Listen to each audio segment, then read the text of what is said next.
ನಮಸ್ತೆ friends, good food land ಚಾನಲಿಗೆ ನಿಮಗೆಲ್ರಿಗೂ ಆತ್ಮೀಯ ಸ್ವಾಗತ. ಇದು ನೋಡಿ, ಪುಟ್ಟ ಪುಟ್ಟ ದೋಸೆ, ತುಂಬ ಸಾಫ್ಟಾಗಿರುವ ಈ ದೋಸೆ ತಿನ್ನಲಿಕ್ಕೆ ಸಹ ಅಷ್ಟೇ ರುಚಿ ಇದೆ. ತೆಂಗಿನಕಾಯಿ ಎಲ್ಲ ಹಾಕಿ ಮಾಡಿದಂಥದ್ದು. ನಿಮಗೂ ಖಂಡಿತ ಇಷ್ಟ ಆಗ್ಬೋದು ಅಂತ ತಿಳ್ಕೊಳ್ತೇನೆ ಫ್ರೆಂಡ್ಸ್. ದಯವಿಟ್ಟು ಮೊದಲನೇ ಬಾರಿ ನನ್ನ ವಿಡಿಯೋ ನೋಡುವ ವೀಕ್ಷಕರಾದರೆ ಸಬ್ಸ್ಕ್ರೈಬ್ ಮಾಡಿ. ಇದಕ್ಕೆ ನಾನು ಏನೇನು ಸಾಮಗ್ರಿ ಹಾಕಿದ್ದೀನಿ ನೋಡುವ ಒಮ್ಮೆ. ಇದು ನೋಡಿ, 2 ಕಪ್ಪಿನಷ್ಟು ನಾನು ಬೊಂಬಾಯಿ ರವೆ ಇದೆ ನೋಡಿ, ಅದನ್ನು ಹಾಕಿದ್ದೇನೆ. ಉಪ್ಪಿಟ್ಟು ರವೆ ಒಂದೇ ಕಪ್ಪಿನಲ್ಲಿ ನಾನು ಎಲ್ಲ ಅಳತೆಗೂ ಉಪಯೋಗಿಸ್ತಾ ಇದ್ದೇನೆ. 2 ಚಮಚದಷ್ಟು ಸಕ್ಕರೆ ಹಾಕ್ತಾ ಇದ್ದೇನೆ. ಸಕ್ಕರೆ ಆಪ್ಷನಲ್, ಬೇಕಿದ್ದರೆ ಹಾಕ್ಬೋದು, ಇಲ್ಲಾಂದರೆ ಬೇಡ. ಸ್ವಲ್ಪ ಬಣ್ಣ ಚೆನ್ನಾಗಿ ಬರ್ತದೆ. ಒಂದು ಅರ್ಧ ಕಪ್ಪಿನಷ್ಟು ನಾನು ತೆಳು ಅವಲಕ್ಕಿ ತೆಗೆದುಕೊಂಡಿದ್ದೇನೆ. ದಪ್ಪ ಅವಲಕ್ಕಿ ಆದರೆ ಒಂದು 1/4 ಕಪ್ ಸಾಕು. ರುಚಿಗೆ ತಕ್ಕಷ್ಟು ಉಪ್ಪು ಮತ್ತು 1.5 ಕಪ್ಪಿನಷ್ಟು ದಪ್ಪ ಮೊಸರು ಹಾಕಬೇಕು ಇದಕ್ಕೆ ನಾವೀಗ. ಈಗ ನೋಡಿ, ಅರ್ಧ ಕಪ್ಪಿನಷ್ಟು ತೆಂಗಿನ ತುರಿ, ಫ್ರೆಶ್ ತೆಂಗಿನ ತುರಿ ಹಾಕ್ತಾ ಇದ್ದೇನೆ. ಇದೆಲ್ಲ ಹಾಕಿ ಸ್ವಲ್ಪ ನೀರು ಹಾಕಿ ಒಂದು ಸಲ ನಾವು ಚಮಚದಲ್ಲಿ ಮಿಕ್ಸ್ ಮಾಡುವ.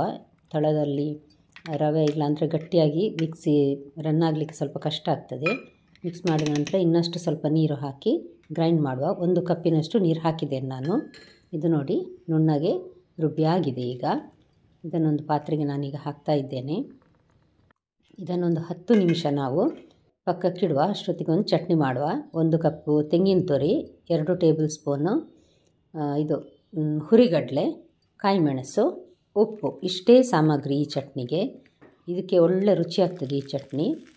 2 ಚಮಚ ತೆಂಗಿನ ಎಣ್ಣೆ, ಸ್ವಲ್ಪ ಸಾಸಿವೆ, ಸ್ವಲ್ಪ ಜೀರಿಗೆ ಮತ್ತು ಕರಿಬೇವು ಒಗ್ಗರಣೆ ಹಾಕಿದ್ದೇನೆ ನಾನು. ಇದು ನೋಡಿ, ಈಗ 10 ನಿಮಿಷ ಆಯಿತು ನೋಡಿ. ಚೆನ್ನಾಗಿ ರವೆ ನೆಂದಿದೆ. ಇದರಲ್ಲಿ ಸ್ವಲ್ಪ ದಪ್ಪವೇ ಇದೆ. ಬೇಕಿದ್ದರೆ ನೀರು ಹಾಕ್ಕೊಳ್ಬೋದು, ಇಲ್ಲಾಂದರೆ ಬೇಡ. ದಪ್ಪ ಇದ್ರೇ ಒಳ್ಳೆಯದದು. ಈಗ ನೋಡಿ, ನಾನೊಂದು 1/4 ಚಮಚದಷ್ಟು ಸೋಡಾ ಹುಡಿ ಹಾಕಿದ್ದೇನೆ. ಬೇಕಿಂಗ್ ಸೋಡಾ ಹಾಕಿದರೆ ಸ್ವಲ್ಪ ಸಾಫ್ಟಾಗಿ ಇನ್ನಷ್ಟು ಒಳ್ಳೆಯದಾಗ್ತದೆ ದೋಸೆ, ಅದಕ್ಕೋಸ್ಕರ ಹಾಕದೆ ಸಹ ಇರ್ಬೋದು. ಇವಾಗ ನಾನಿಲ್ಲಿ ಪುಟ್ಟ ಪುಟ್ಟ ದೋಸೆಯನ್ನು ಹಾಕ್ತಾ ಇದ್ದೇನೆ. ಸ್ಪ್ರೆಡ್ ಮಾಡೋದಿಲ್ಲ ನಾನು. ಸ್ವಲ್ಪ ದೊಡ್ಡ ಕಾವಲಿಯಲ್ಲಿ ಒಂದು 3 ದೋಸೆ ಹಾಕ್ತೇನೆ ನೋಡಿ. ಎಷ್ಟು ಚೆನ್ನಾಗಿ ಅದರಲ್ಲಿ ತೂತಾಗಿ ಬರ್ತಾ ಇದೆ ನೋಡಿ ದೋಸೆ. ತುಂಬ ಸಾಫ್ಟಾಗಿದೆ. ಇದು ಸ್ಪಾಂಜ್ ದೋಸೆದ ಥರ. ತಿನ್ನಲಿಕ್ಕೆ ಸಹ ತೆಂಗಿನಕಾಯಿ ಅವಲಕ್ಕಿ ಹಾಕಿದ್ರಿಂದ ತುಂಬ ರುಚಿಯಾಗಿ ಬರ್ತದೆ. ಸ್ವಲ್ಪ ನಾನು ಎಣ್ಣೆ ಹಾಕಿದ್ದೇನೆ ಇದಕ್ಕೆ.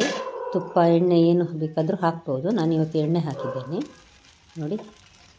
ಸಕ್ಕರೆ ಹಾಕಿರೋದ್ರಿಂದ ಎಷ್ಟು ಚೆನ್ನಾಗಿ ಕಲರ್ ಬಂದಿದೆ. ಇದು ಪಕ್ಕನೆ ಬೇಯ್ತದೆ. ಮೀಡಿಯಮ್ ಹೀಟಲ್ಲಿ ಬೇಯಿಸಿದ್ರೆ ಆಯಿತು. ದೊಡ್ಡ ಉರಿಯಲ್ಲಿ ಸಹ ಅಲ್ಲ, ಸಣ್ಣ ಉರಿಯಲ್ಲಿ ಅಲ್ಲ, ಮಧ್ಯಮ ಉರಿಯಲ್ಲಿ ನೋಡಿ. ದೋಸೆ ರೆಡಿ ಆಯಿತು ನೋಡಿ. ತುಂಬ ಹೊತ್ತು ಬೇಯಬೇಕು ಅಂತ ಏನಿಲ್ಲ. ಪುಟ್ಟ ಪುಟ್ಟದಾದ ಈ ದೋಸೆ ತಿನ್ನಲಿಕ್ಕೂ ಚೆನ್ನಾಗಿರ್ತದೆ, ನೋಡಲಿಕ್ಕೂ ಚೆನ್ನಾಗಿರ್ತದೆ. ಯಾವಾಗಲೂ ನಾವು ದೊಡ್ಡ ದೋಸೆಯೇ ಮಾಡೋದು, ಅದಕ್ಕೋಸ್ಕರ ಇವತ್ತು ಸಣ್ಣ ಸಣ್ಣ ದೋಸೆ ಮಾಡಿ ನೋಡುವ ಅಂತ ಮಾಡಿದೆ ನಾನು. ನೀವು ಒಮ್ಮೆ ಟ್ರೈ ಮಾಡಿ ನೋಡಿ ಫ್ರೆಂಡ್ಸ್, ನಿಮಗೂ ಖಂಡಿತ ಇಷ್ಟ ಆಗ್ತದೆ. ನನ್ನ ಇವತ್ತಿನ ವಿಡಿಯೋ ನಿಮಗೆ ಇಷ್ಟ ಆಯಿತು ಅನಿಸಿದರೆ ದಯವಿಟ್ಟು ಲೈಕ್ ಮಾಡಿ, ಲೈಕ್ ಬಟನನ್ನು ಪ್ರೆಸ್ ಮಾಡಿ, ಹಾಗೂ ನಿಮ್ಮ ಫ್ಯಾಮಿಲಿ ಫ್ರೆಂಡ್ಸಿಗೆ ಶೇರ್ ಮಾಡೋದನ್ನು ಮರಿಬೇಡಿ. ಮತ್ತೆ ಮುಂದಿನ ವಿಡಿಯೋದಲ್ಲಿ ಭೇಟಿಯಾಗೋಣ. ಧನ್ಯವಾದ.